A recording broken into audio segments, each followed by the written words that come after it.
Dust choked the air, mixing with the sweat of men and the torn flesh of bodies beaten raw. In the middle of the marketplace, 8 Apache women hung upside down from a rough wooden frame. Their ankles were bound with coarse hemp rope. Their hair dangled all the way to the ground. Dried blood clung to their skin. Their backs and thighs crisscrossed with whip marks. The seller held a stick and tapped it against their bodies like inspecting livestock. Teeth are intact. Strong shoulders. This one can handle heavy work. The crowd laughed. Some placed bets on who would survive the first winter. Rowan stood at the edge of the clearing. Dust coated his cloak and his hat was pulled low. He did not push forward. He did not bid. He simply watched. A passer-by. An old cowboy. No one noticed. Then one of the women opened her eyes. She did not beg. She did not cry. She did not lower her head. Her gaze swept across the crowd and stopped at Rowan just for a single breath. But long enough for him to feel his heart sink like an old rope about to snap. He had seen that look before. Not in a marketplace, not in chains, but in a stormy night 5 years ago when he had been wounded, losing blood fast, and should have died in a mountain ravine. The Apache had not asked his name. They had shared their water, hidden his trail, led him through the night, then disappeared.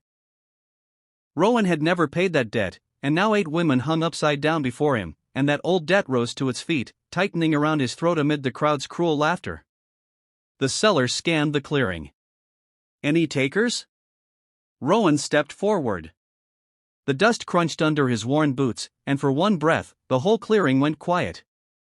Rowan stood before the wooden frame, close enough to smell old blood and dried sweat.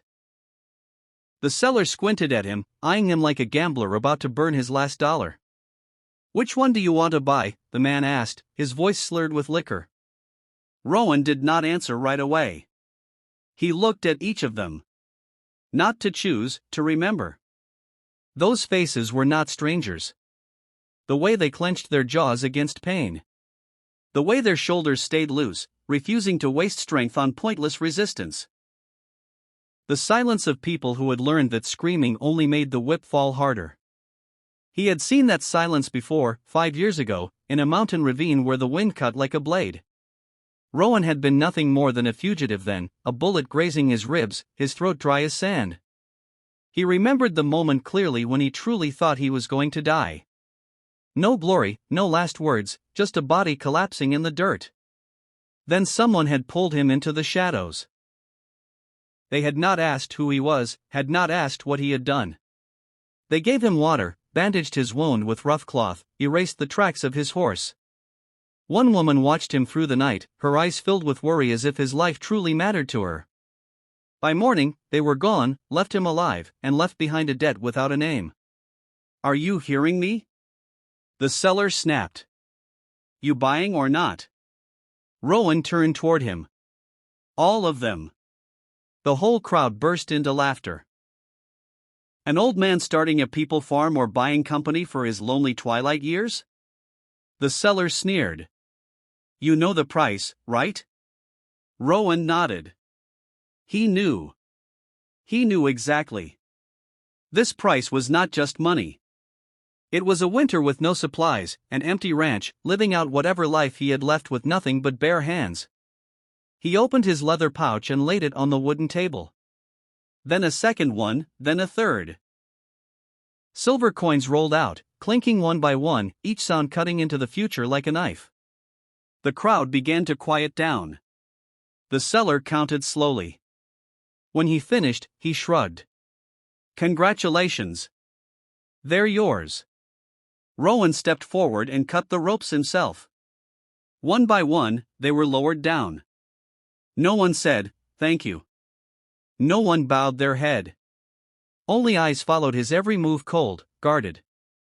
As they walked away from the clearing, Rowan heard a hoarse voice behind him. "You bought us." "For what?" He stopped. Did not turn around. "Debt," Rowan said, "and because if I walked away today, I would not be a man anymore." No one replied. But he knew from that moment on there was no turning back. The road back to the ranch felt longer than usual. Rowan rode ahead, his horse moving slowly. Behind him, 8 Apache women sat in the rickety wooden wagon he usually used to haul hay. No one spoke a word. The wheels creaked against the dry ground, groaning like something on the verge of breaking. Rowan did not look back. He knew they were watching him.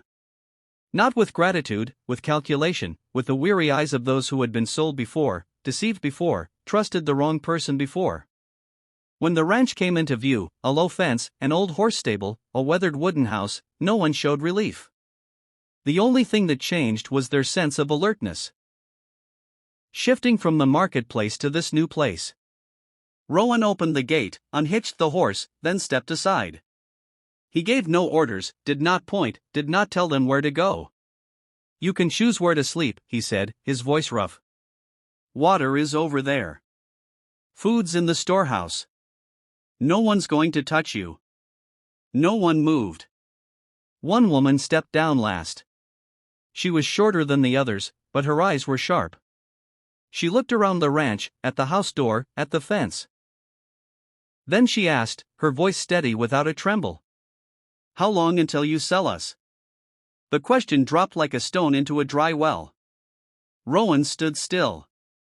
"For a long moment, I am not selling." "We have heard that before," the woman said. "Always right before the price goes up." Rowan nodded. "I do not have the money to wait for a better price." No one laughed. Night fell fast. Wind slipped through the gaps in the wooden walls, carrying the scent of dirt and dry grass. The 8 women laid their blankets near the storehouse door. They slept with their backs to the wall, faces turned outward beneath the blankets, hands clutched stones, splinters, blades carefully hidden. Rowan sat alone on the porch steps, his gun placed out of reach. He listened to every small sound, the shifting of bodies, the short restrained breaths.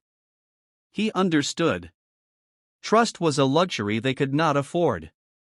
Sometime in the night, a voice rose quietly from somewhere in the dark. "If you are the new owner, you will not live in peace." Rowan did not turn around. "I am not looking for peace." A long silence followed. Then the voice spoke again. Slower this time. "Then why did you buy us?" Rowan looked out across the pitch-black field to pay a debt and to remind myself which side I am still on. No one answered. But he knew from that night on they were not yet free. And he was not yet trusted. They were simply people bound to the same path where one wrong step could end in blood for them all. Morning did not bring peace. Rowan was patching the east fence when he heard a rough cough behind him. Turning around, he saw 4 women standing a few steps away, keeping just enough distance to run if they had to. The others stayed farther back, their eyes locked on the knife at his hip. The woman with the slight hunch from yesterday stepped forward. She did not lower her head. "You bought us," she said. "Now you need to know why." Rowan leaned the hammer against a wooden post and wiped his hands on his pants. "I am not forcing anyone to talk, but if you do not know," she replied, "you will die with us." She gestured. Another woman stepped up, younger son, darkened face, deep set eyes. She knelt and drew 8 short lines in the dust with her finger. 8, she said. 8 children. Rowan did not speak. He stood still, but it felt like something had gripped his chest tight. "You are," said a third woman, taken on the same night after the men in the village were already dead. While the houses were still burning, another woman turned her face away. Her voice cracked, but she did not cry. "They dragged my child away." He looked back at me. He did not scream. He called my name. The ranch yard fell into silence. Only the wind moved through the dry grass. "They sell children," said the hunched woman. "Sell them deeper inland, a few at each stop.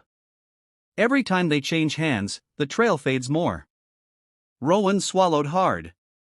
"So we let ourselves be taken," she cut in. "No resistance, no running. So we might have a chance to follow the trail." A cold anger ran down Rowan's spine. Not at them, at himself. At a world that forced mothers to choose between freedom and their children. "We do not need you to save us," the younger woman said. "We need someone to guide us. Someone who knows the land. Someone who dares to go." Rowan looked at each face. 8 women. 8 wounds. 8 pairs of eyes waiting for an answer he could not promise. "Do you know who I am?" he asked. "We know," the older woman said. "The one who was sheltered. The one who owes a life."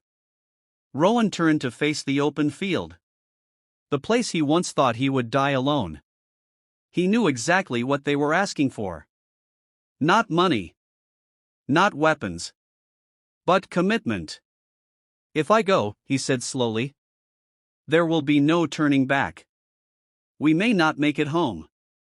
"We lost our way back the day they took our children," she replied. Rowan nodded.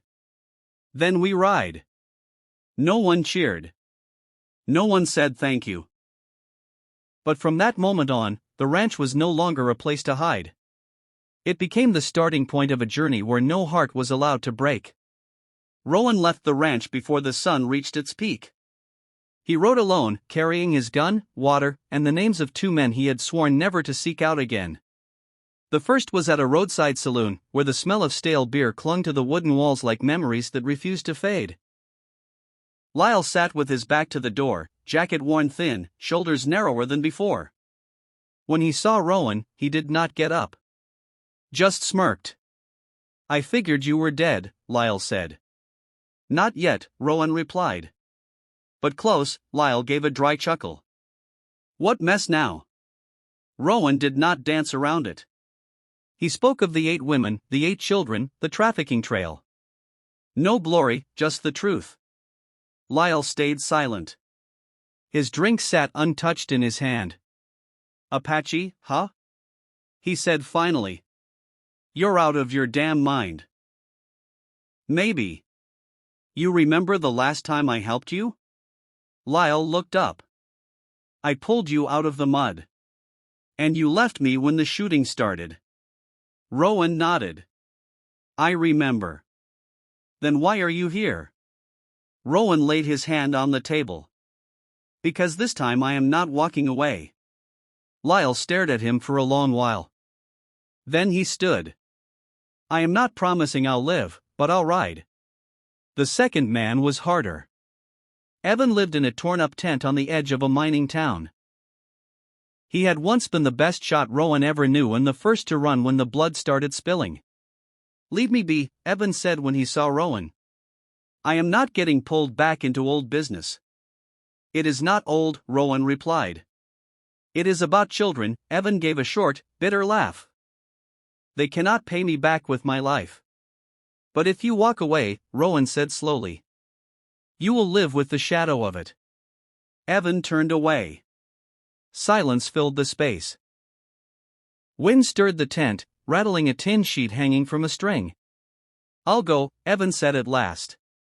"But I'm warning you if this falls apart." "I walk." Rowan nodded. "Fair enough." When the 3 of them returned to the ranch, the 8 women were already waiting. No cheers, no warm welcomes, just steady measuring looks, the same ones Rowan had seen on the first day. Lyle glanced around. "This the team part of it," Rowan said. One of the women stepped forward, her voice low and firm. "We do not need heroes. We need men who will not run." Evan swallowed hard. Lyle said nothing. That night, the 3 men sat away from the firelight. No jokes, no gun talk, just quiet, listening to the wind. They all understood one thing. By tomorrow, if they kept going, none of them would remain nameless drifters anymore. They left the ranch before dawn. They carried water, bullets, dried bread, and silence. Rowan led the way, reading the land like a book with a worn spine. Lyle held the left flank. Evan brought up the rear, eyes fixed on the hillside. The 8 Apache women moved differently, not in a line, they left no clear footprints. They stepped on stone, crossed hard grass, shifted direction with the wind. Rowan realized he had started moving to their rhythm. By noon, they stopped beneath a rocky ledge. No shade, no water, only hot wind and the buzz of flies. One woman knelt, touched the ground, and turned over a small rock. Beneath it was a strip of torn weathered cloth hastily buried. A station, she said. Children were here, Evan frowned. How long ago? Not long, she answered. They never keep children in one place for too long. By late afternoon, they crossed paths with bounty hunters. No gunfire, just a distant firelight, then darkness. Rowan signaled for everyone to get down. They waited. Lyle's grip on his gun turned his knuckles white. Evan breathed shallow, eyes scanning for an exit. The men passed by, never noticed them. That night, they circled a transfer post. Low tents, ropes, overlapping wagon tracks, the smell of fear still fresh. One woman whispered her child's name like she was checking if her voice still worked. Evan pulled Rowan aside. We are too many, too slow. If we get spotted, we do not shoot. Rowan said.